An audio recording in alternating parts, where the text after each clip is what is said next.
Christmas used to mean noise. Not the bad kind. The comforting kind. Plates clinking, someone laughing too loudly, the smell of cinnamon and roast chicken mixing in the air. Even after everything that had happened between me and my parents, that memory still lived somewhere inside me.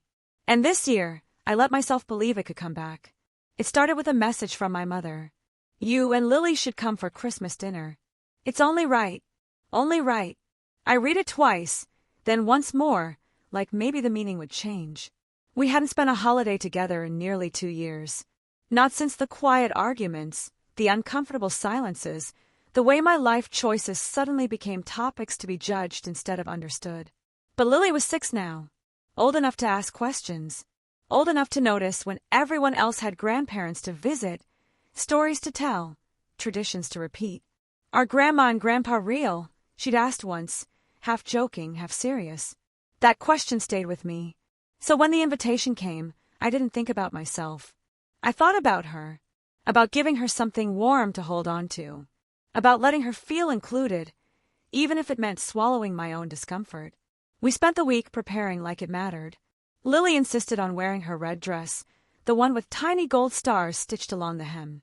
She practiced saying, "Merry Christmas," the way she thought grown-ups liked to hear it. Careful, polite, soft. Should I hug Grandma first or Grandpa? She asked while tying her shoes. Either, I smiled. Just be yourself. On the drive over, she pressed her face to the window, counting houses decorated with lights. Do you think they'll like my drawing?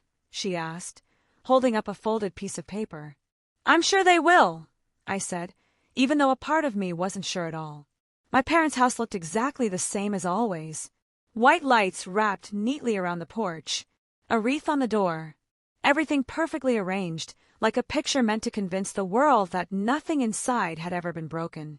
We knocked. The door opened, and my mother's smile appeared. Polite, measured, practiced. You made it, she said. Not I'm glad you're here. Just you made it. Lily stepped forward eagerly. Merry Christmas, Grandma, she said, holding out her drawing. My mother glanced down at it, nodded once, and set it on the side table without opening it. That's nice, sweetheart.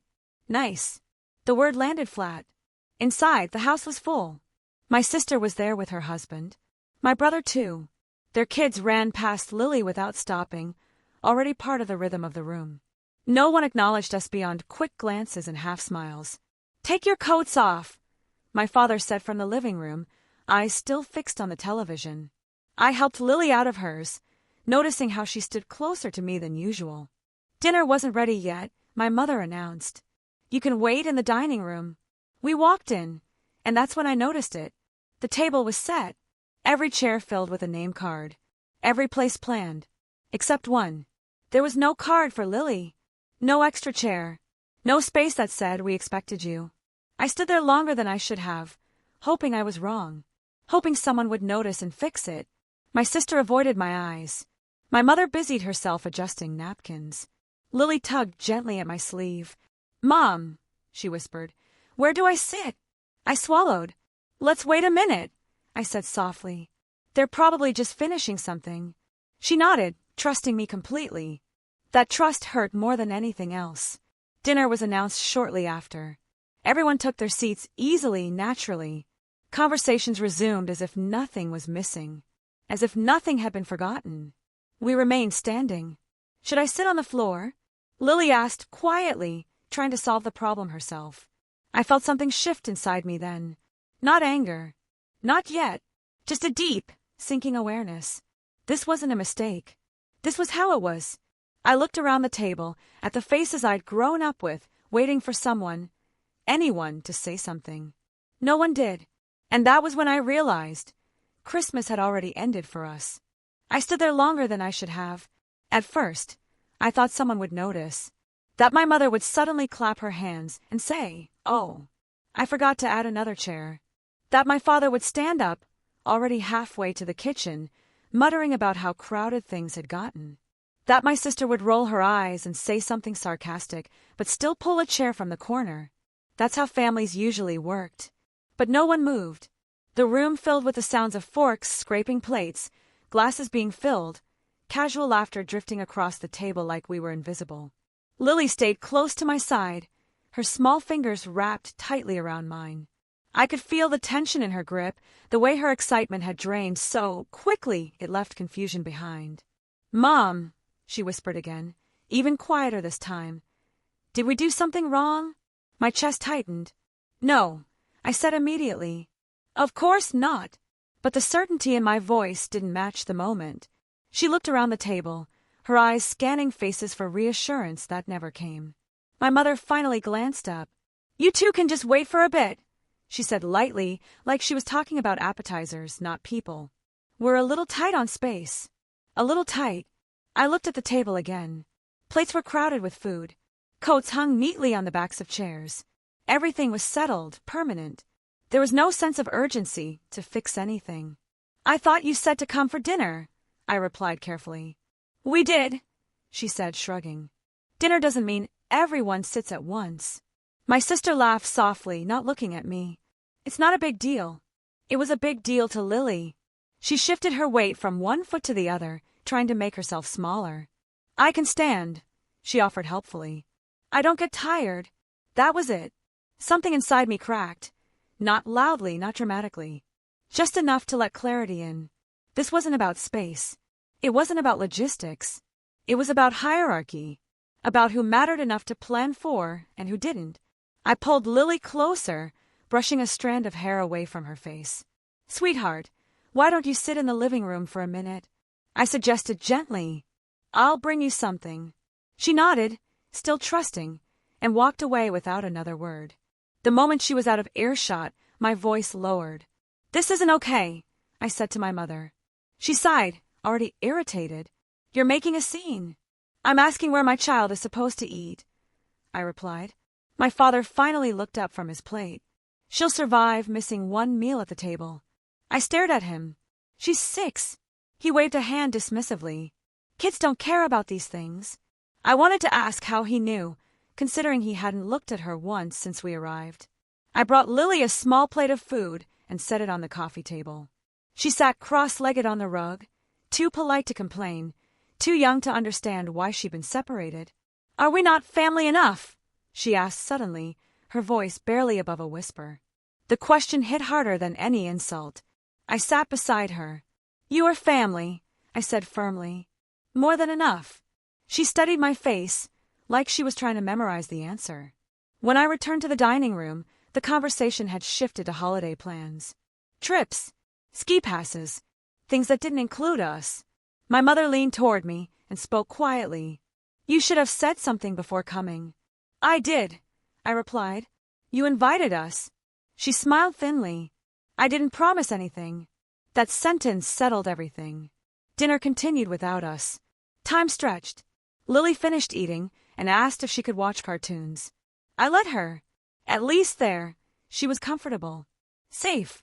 I sat alone on the edge of the couch, listening to laughter echo from the other room. Every sound reinforced the truth I'd been avoiding for years. We weren't guests.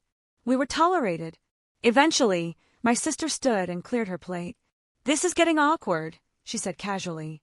"Maybe you should just head home." I looked at her. "Excuse me." She shrugged. "It's late. Lily's probably tired." I glanced at the clock. It wasn't even 7. My mother nodded in agreement. "Yes. Go home. We didn't plan for all this." "All this?" She gestured vaguely in our direction, like we were clutter. I felt my hands go cold. My heart slowed, not from fear, but from finality. I walked back to Lily, knelt in front of her, and zipped up her sweater. She didn't resist. She didn't ask why. As we stepped toward the door, she looked up at me and asked the question that would follow me long after that night ended. "Mom," she said softly, "why didn't they want me there?" I didn't answer her right away. Not because I didn't have words, but because every word I thought of felt too heavy to place on a 6-year-old's heart. Lily stood there in her little red dress, coat half-zipped, eyes lifted toward me with that fragile trust only children have. The kind that assumes adults will make sense of things eventually. I rested my hands on her shoulders. "They didn't mean it like that," I said finally, choosing softness over honesty. Sometimes grown-ups forget how to be kind. She nodded slowly, like she was filing that information away for later. Children always do. The drive home was quiet. Christmas lights blurred past the windows, glowing and distant, like they belonged to a different world. Lily hummed to herself for a while, then fell silent. I glanced at her in the rearview mirror, watching her stare down at her hands.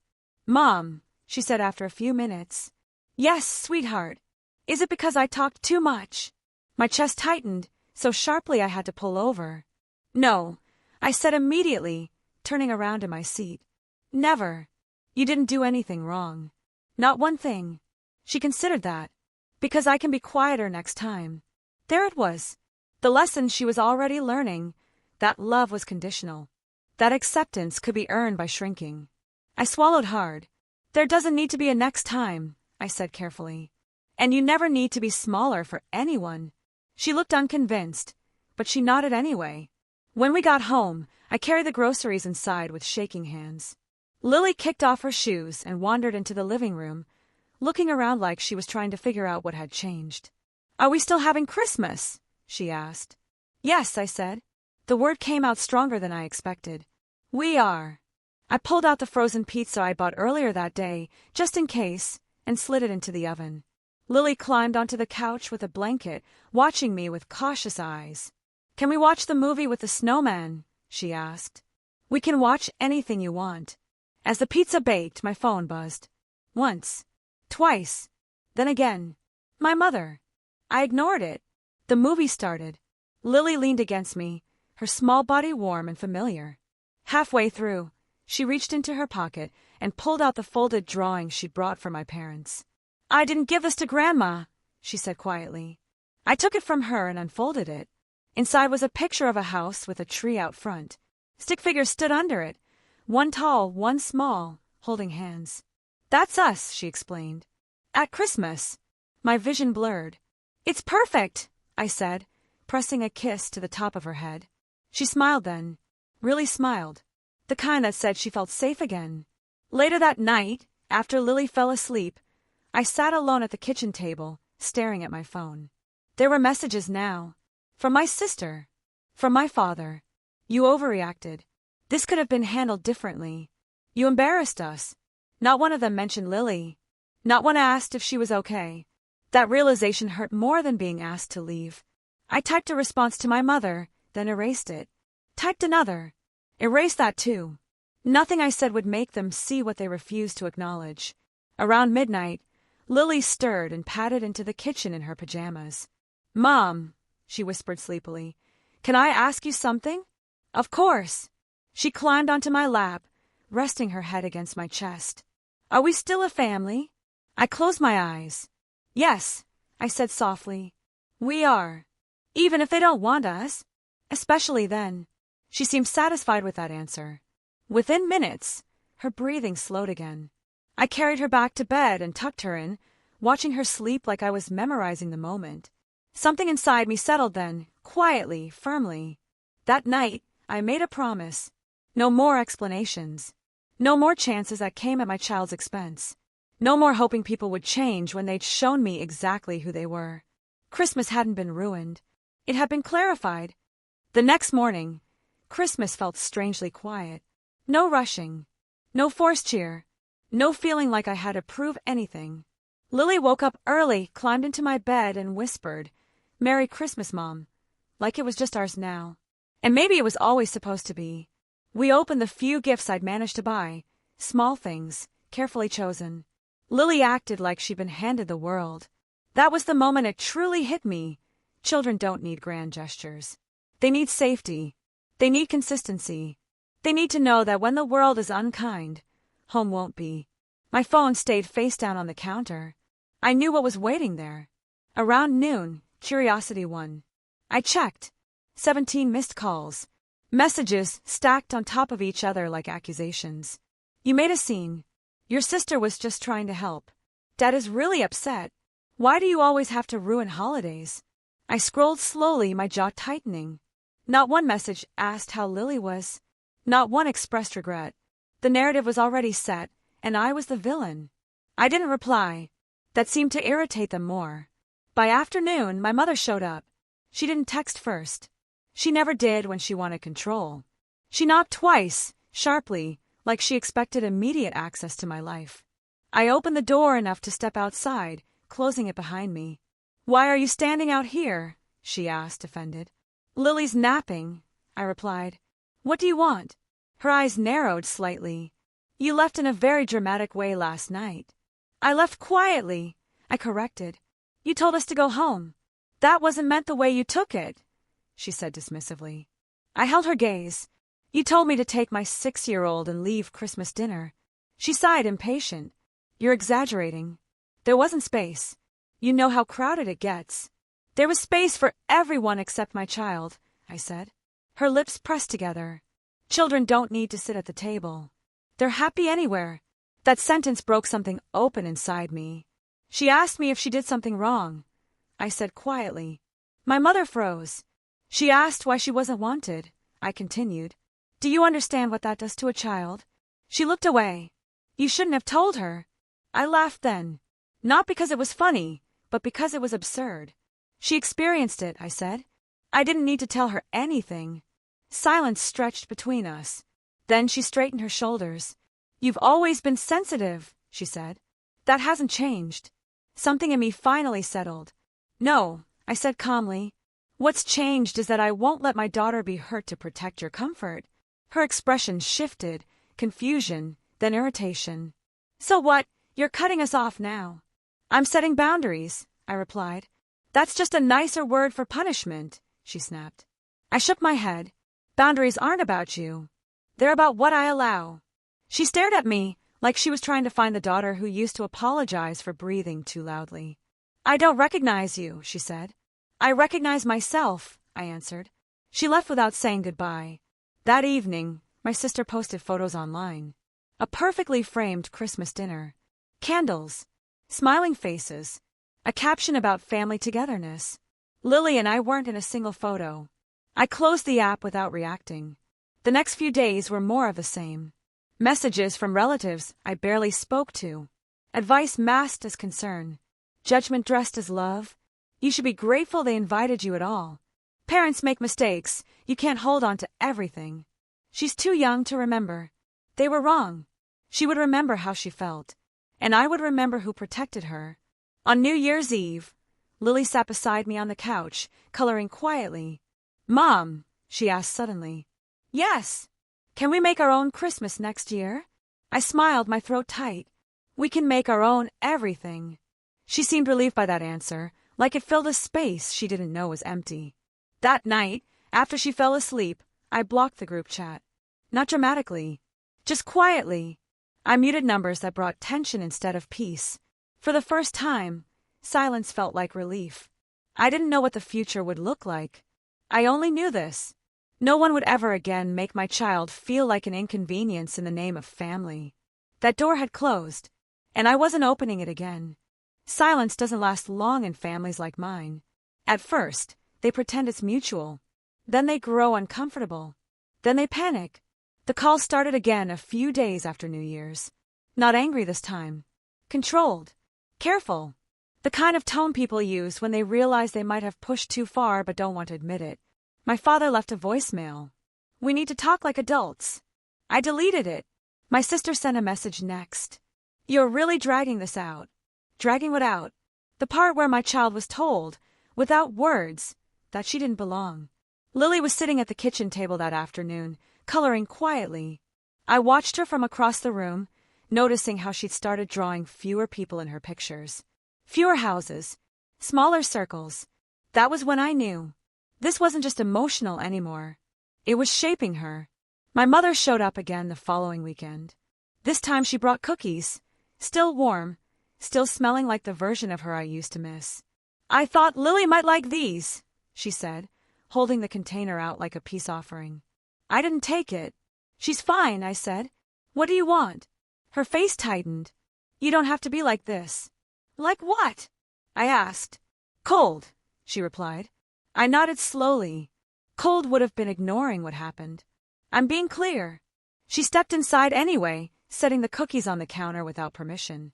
Lily peeked around the corner, eyes curious but cautious. "Hi, Grandma," she said politely. My mother smiled too quickly. "There she is." She reached out, but Lily stepped back, instinctively moving closer to me. That movement spoke louder than anything else. My mother noticed. Her smile faltered. "She's confused," my mother said, lowering her voice. "You shouldn't involve her in adult problems." I looked down at Lily, then back at her. "You involved her when you told us to leave."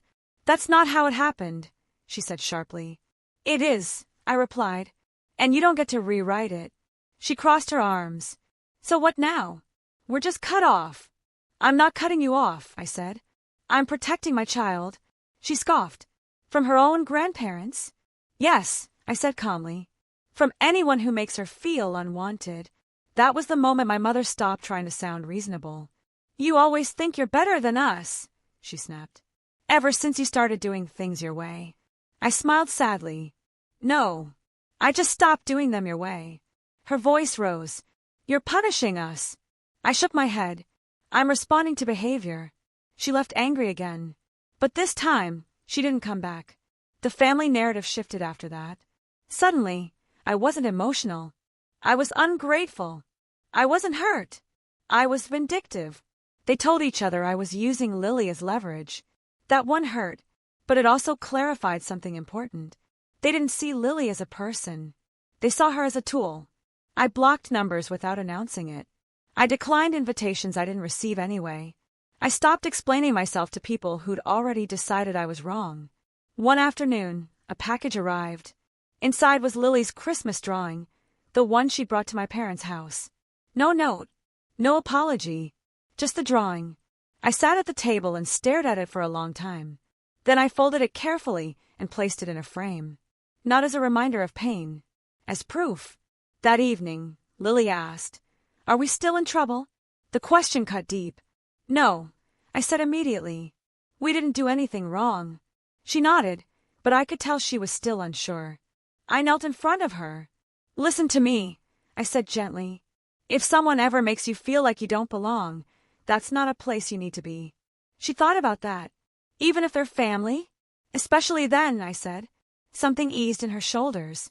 That night, after she fell asleep, I wrote an email. Not angry, not emotional, clear. I explained that until my child received a sincere apology, not an excuse, not a justification, we would not be attending family gatherings. I didn't ask for understanding. I stated a boundary. I sent it. No one replied. And for the first time, that didn't feel like rejection. It felt like freedom. The quiet that followed surprised me. I expected anger. Another round of messages. Someone showing up to argue their version of events. But days passed, then weeks, and nothing came. No apologies. No explanations. No attempts to fix what had been broken. Just absence. At first, that absence hurt. It felt like confirmation of every fear I'd ever had. That once I stopped trying, I'd disappear completely. That love had always been conditional, and now the conditions were unmet. But slowly, something else replaced that feeling. Relief. Lily noticed it before I did. "You're smiling more," she said one morning while eating cereal, milk pooling dangerously close to the edge of her bowl. "Am I?" I asked. She nodded seriously. "You don't look tired in your face anymore." That stopped me cold. I hadn't realized how visible the weight had been. How much of myself I'd been carrying just to keep the peace with people who never returned the effort. Life settled into a new rhythm. Quieter. Softer. Safer. We started small traditions. Friday movie nights with popcorn on the couch. Sunday walks where Lily collected leaves and assigned them personalities. Things that didn't require permission or approval. One afternoon, as we were baking cookies together, Lily suddenly asked, "Are we still not going back there?" "No," I said gently. "We're not." She paused, then nodded. "Okay." No sadness. No fear. Just acceptance. That was when I understood something important. Children don't cling to places that hurt them. They cling to people who protect them. In early spring, a letter arrived in the mail. My mother's handwriting on the envelope made my chest tighten out of habit. I set it aside for hours before opening it. Inside was a single page. It wasn't an apology. It talked about misunderstandings. About how emotions run high during holidays. About how families shouldn't let one moment define everything. Not one sentence mentioned Lily. I folded the letter carefully and placed it back in the envelope. I didn't respond. Weeks later, my sister tried once more. A short text. Mom misses you. She says she didn't mean to hurt anyone. I typed back slowly. Intent doesn't erase impact, especially when it involves a child. She never replied. Summer came. Lily turned 7. We celebrated in the park with cupcakes and bubbles. No family drama. No forced smiles. Just laughter and sunlight and the sound of a child who felt completely free to be herself. That night, as I tucked her into bed, she asked the question that told me everything. Mom, she said, her voice sleepy but sure, can we always live like this? I smiled, brushing her hair back. Yes, I said, as long as I have a say. She fell asleep smiling. That was my answer too. I used to think family was something you endured, something you explained away, something you sacrificed pieces of yourself for, hoping one day it would finally feel worth it. I don't think that anymore. Family is where a child feels safe asking questions. Family is where no one has to earn a chair at the table. Family is where love doesn't disappear the moment you stop shrinking. That Christmas dinner took something from me, but it gave me something back too. Clarity. The moment my parents told us to go home, they showed me exactly who they were willing to protect. And it wasn't my child, so I chose her. Every time. I don't tell this story because I want sympathy. I tell it because I know there are other parents standing in rooms where their children are being quietly pushed aside, wondering if they're overreacting, wondering if it's worth causing tension. It is. Because one day, your child will ask a question that reveals everything. And when they do, they'll remember who stood up. I didn't lose my family that Christmas. I kept the only one that mattered.